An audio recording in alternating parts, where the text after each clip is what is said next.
Família, eu estava vendo um corte do Bruno Azevedo, trabalha agora lá no Charla, vascaíno, e ele falou o seguinte: em outras circunstâncias, o vascaíno estaria comemorando esse resultado, porque o vascaíno sabe que o Vasco fora de casa é complicado, é difícil de aturar, mas, né, pelo contexto do jogo, o time quando botou a bola no chão, jogou 9 finalizações, uma do Coritiba, fez o gol, parou de jogar.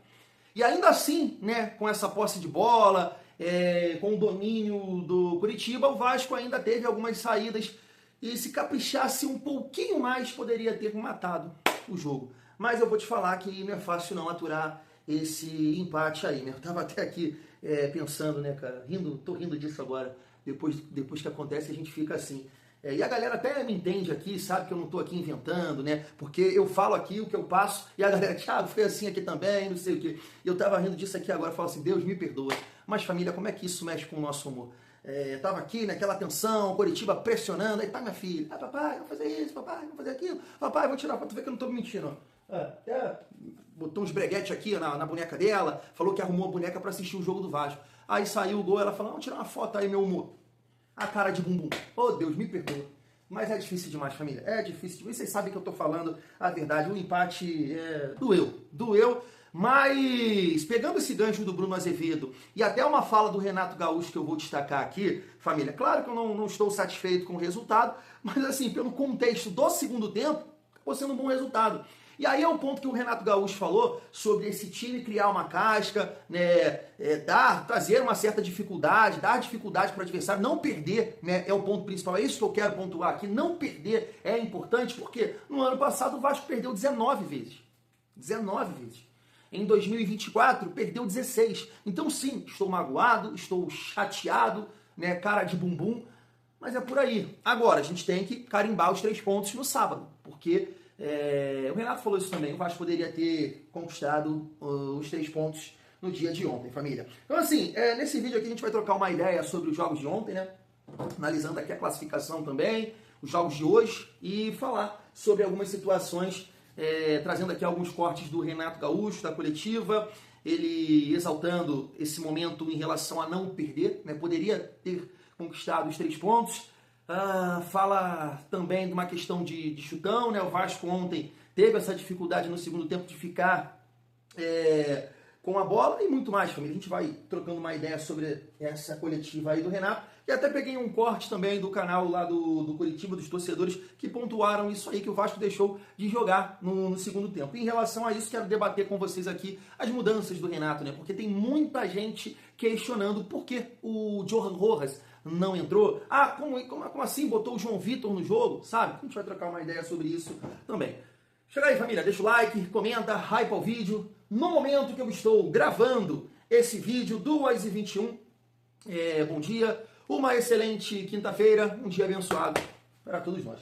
Família, vamos lá, seguindo aqui a nossa resenha, para a gente falar um pouco sobre os jogos de ontem, tá aí Botafogo 3, Mirassol 2, absurdo isso aqui, né? O segundo gol do Botafogo, o VAR, que só funciona, né? Funciona para todo mundo, mas não funciona com o Vasco, né?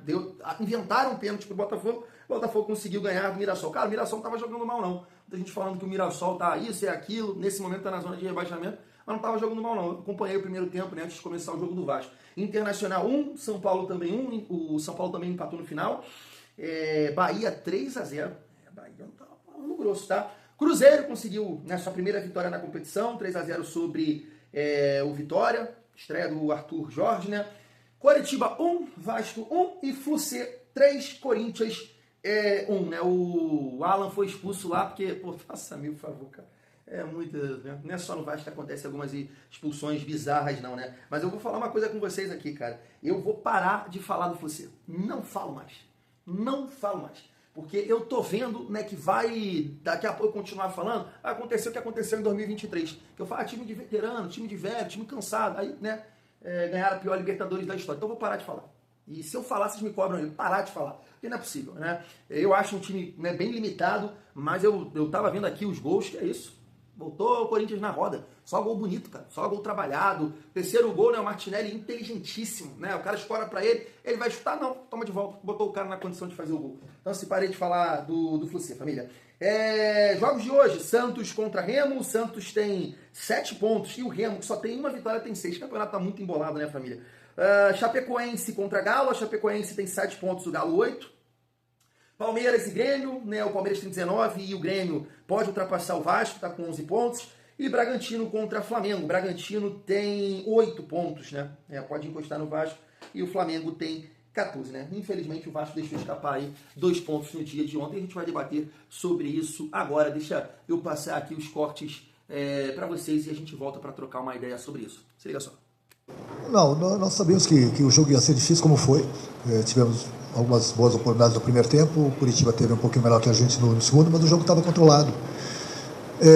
Lógico que poderíamos ter sido aqui com 3 pontos, até porque, mais uma vez, nós tomamos um gol no final, da mesma forma contra o Cruzeiro, mas a equipe brigou, a equipe lutou, a equipe se comportou bem.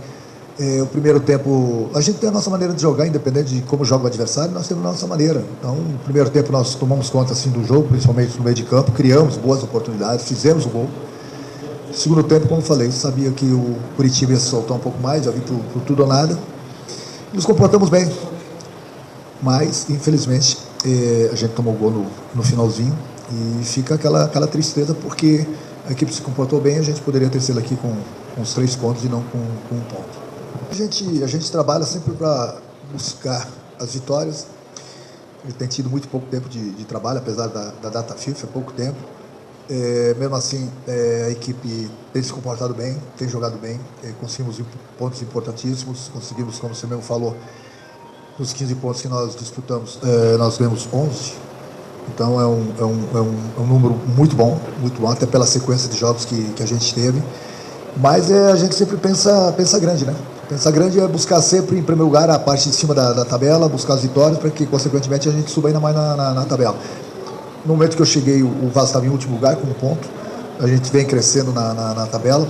Hoje, como falei, nós deixamos de escapar uma vitória, mas ganhamos 1 ponto, ganhamos até então mais uma posição na tabela, e isso dá uma confiança muito grande para o grupo. O importante é você não perder. Lógico que fica aquele sabor que nós poderíamos ter sido aqui com mais 2 pontos, além desse que nós estamos levando. Mas também é sempre muito difícil, principalmente jogar fora de casa. Cada rodada é uma decisão para todo mundo, não tem jogo fácil para ninguém, seja em casa, seja fora.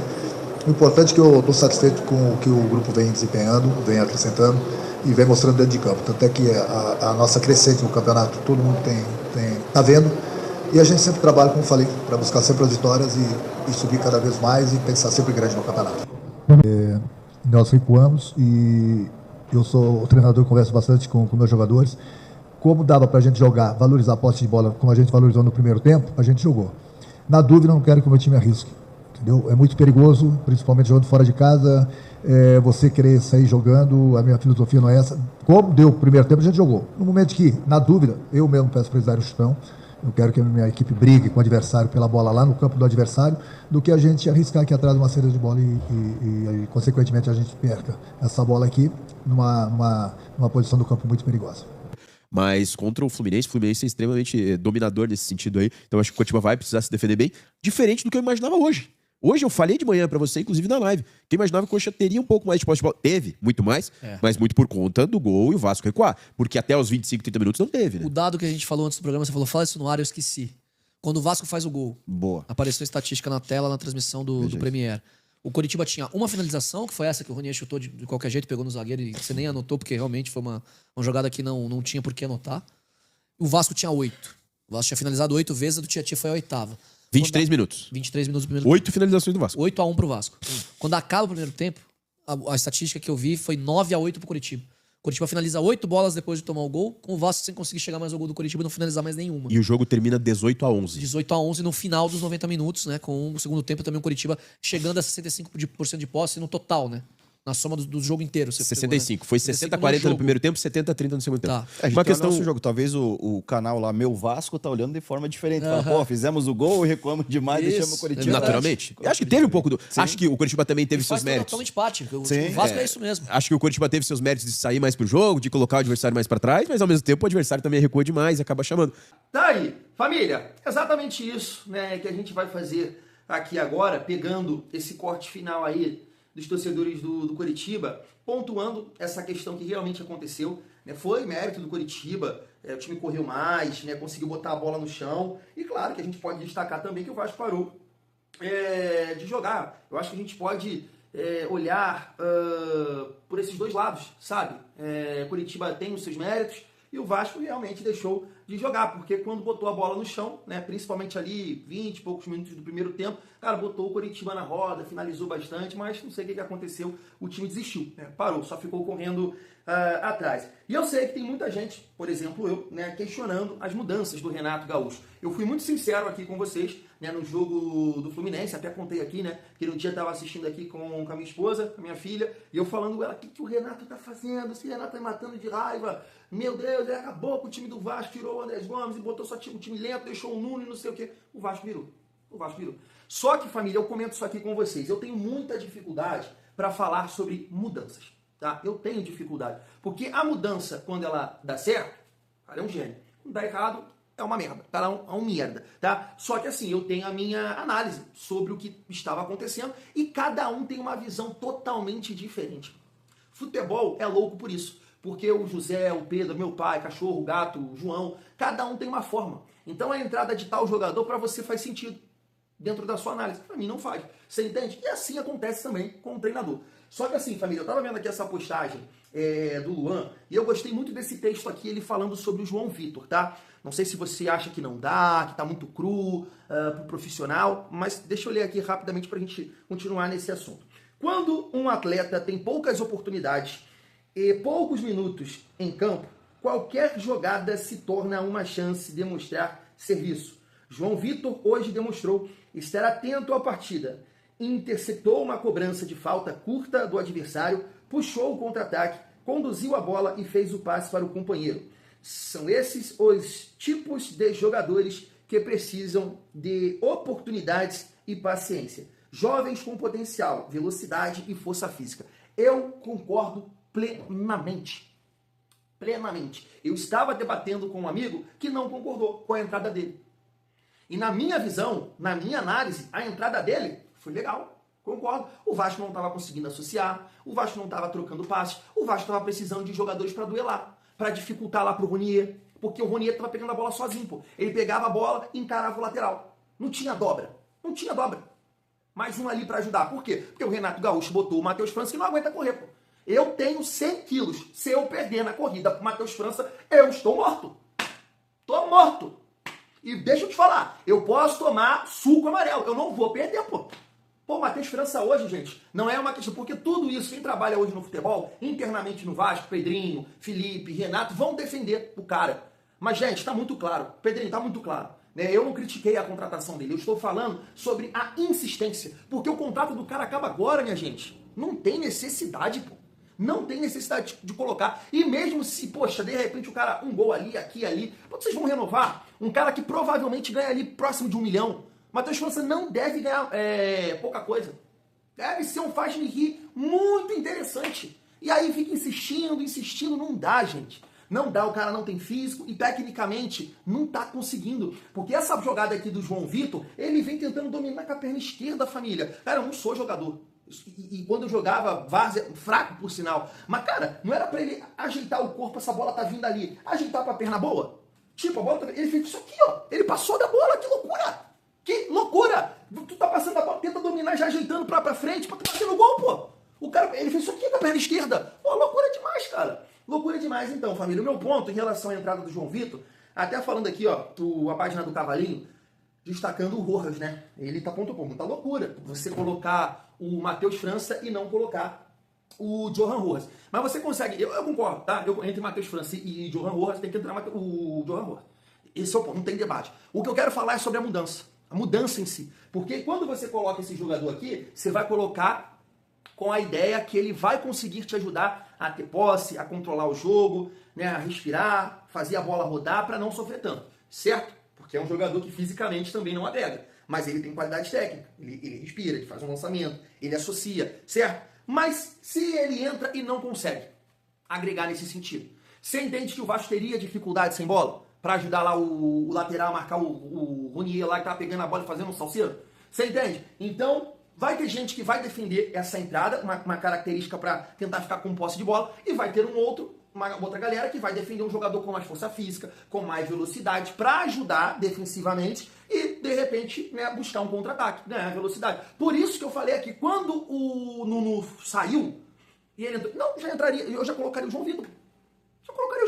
João Vitor, mas ele joga pelo lado direito. Aí cansou de entrar com o Diniz 2 vezes do lateral esquerdo. Poderia fazer a ponta lá. Aí ajudaria a marcação lá com o Piton, depois com o Avelar, e seria uma válvula de escape pra gente puxar um contra-ataque. Ou até mesmo deixar o David na ponta esquerda, não sei se foi que saiu por cansaço, e botar, né, o Brenner. Porque o Nuno, Deus que me livre. O Nuno, Deus que me livre. Então, família, eu não gostei das mudanças do Renato. Mas não vou condicionar o resultado às mudanças. Se é que você me entende, sabe? A única coisa que eu estou pontuando é o Matheus França. Que aí não tem justificativa, cara. Não tem, eu sei que o Renato, ele quer recuperar o jogador. Só que não faz sentido se você tem esse olhar pro lado do contrato. Não tem, o cara vai embora agora. Por exemplo, vou te falar, eu acho que o Renato fez muito bem pro David. Sei da limitação, sei das dificuldades dele, erra muito, mas o Renato fez bem pro David. O David está até, né, lutando, performando, querendo, disputando. Diferente do David do Diniz. Assim como o Diniz fez muito bem pro Ryan, eu acho que o Renato tá ajudando o David. Então, eu entendo que o treinador quer ajudar ali o Matheus, mas não dá, cara. Não dá, gente. Não faz sentido nenhum. É muito mais você tentar buscar outros jogadores no elenco, ou que seja da base, para que esses jogadores possam entrar numa Sul-Americana, dependendo, sei lá, numa Copa do Brasil, se você faz um resultado aqui e um time misto no outro jogo, sabe? Nesse jogo contra o Paysandu, por exemplo, agora você vai botar um jogador, tentar recuperar um jogador que vai sair, porque não faz sentido. Repito, mesmo se nas próximas partidas o Renato bota o Matheus França, ele faz dá uma assistência, vai de novo bem, não faz sentido. Você não pode pegar esse recorte, né, e renovar com o Matheus França. Um cara que com toda certeza ganha perto de 1 milhão. Com toda certeza. Com toda certeza. O cara veio da Europa, do Crystal Palace, com toda certeza. E assim, família, eu fiquei muito chateado, né, com esse resultado, porque o Vasco realmente deixou de jogar. Como eu disse, não gostei das mudanças do Renato, não vou condicionar o resultado às mudanças, porque o Vasco terminou mal o primeiro tempo, e continuou muito mal no segundo, não conseguiu botar a bola no chão. Essa questão do chutão aí não me incomoda, né? Não me incomoda, a gente já perdeu vários jogos tentando sair jogando. Eu achei que a zaga do Vasco estava muito bem ontem, estava sustentando, muita bola aérea, o time do Curitiba é alto, latereio, né? Toda hora o Jussi, né? Ele vinha para dentro da área para tentar testar, então foi um jogo difícil para a defesa do Vasco. E infelizmente nos minutos finais, né, essa bola cruzada, né, essa bola que vem do lado esquerdo para o lado direito é uma dificuldade que o Vasco tem. O Vasco tomou gol assim contra o Grêmio, contra o Cruzeiro, o Vasco tomou gol ontem, né, falta o ajuste. O João Vitor, ele deu um passe para cá, esse passe que ele deu para cá, né, quando ele voltou, deu mole. Se ele não tivesse dado esse passe, ele poderia ter até cortado a bola e o Vasco de repente, né, sairia com a vitória. Mas não vou condicionar o moleque, né? O moleque estava ali dando uma de lateral. Acho que é um jogador para você observar. Porque, família, hoje o Vasco necessita de força física. A gente viu, eu falo isso, a diferença que é Cuiabano, Andrés Gomes. No jogo de ontem, a vitória era certa. A vitória era certa. Porque o Coritiba deu. O Coritiba, num determinado momento, ou em momentos do jogo, vem e me ganha. Vem, pode me ganhar. Faça o que você quiser. Só que o Vasco não tinha, né? O Marinho no primeiro jogo, meio disperso, eu ia falar, meio tímido, né? O Nuno, pra mim, é banco do Vasco. Pra mim é banco do Vasco. Quem tu bota pra jogar? Bota o Marinho pra jogar. Eu boto o Marinho pra jogar. Testa o Marinho. O Nuno é banco do Vasco. O banco tá matando. Foi pro lado esquerdo e continuou matando. Continuou enterrando. O Adson. Testa o Adson. Que seja. Né, que é o perfil mais parecido. Testa o Adson, titular. Qualquer coisa. Faz qualquer coisa. Qualquer coisa. O Nuno é banco do Vasco hoje. Não dá. Não tá dando. Tá muito mal. Tu viu os escanteios do Nuno? Aquela jogadinha? Não tá com fraqueza nas pernas. Tá com fraqueza nas pernas.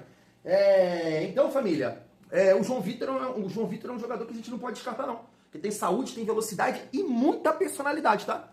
Muita personalidade. Tem que dar moral pra esse moleque aí. Porque esse moleque vai ser muito útil. Principalmente tipo em jogos da Sul-Americana. Vai jogar lá na Argentina fechadinho, buscando os contra-ataques. Esse moleque vai fazer um salseiro lá. Então a gente precisa de jogadores como ele. Então o Cuiabano nesse perfil de força física, de velocidade. Andrés Gomes. A gente espera que o Marino possa também atingir esse nível. João Vitor. Cara, eu gosto muito dele.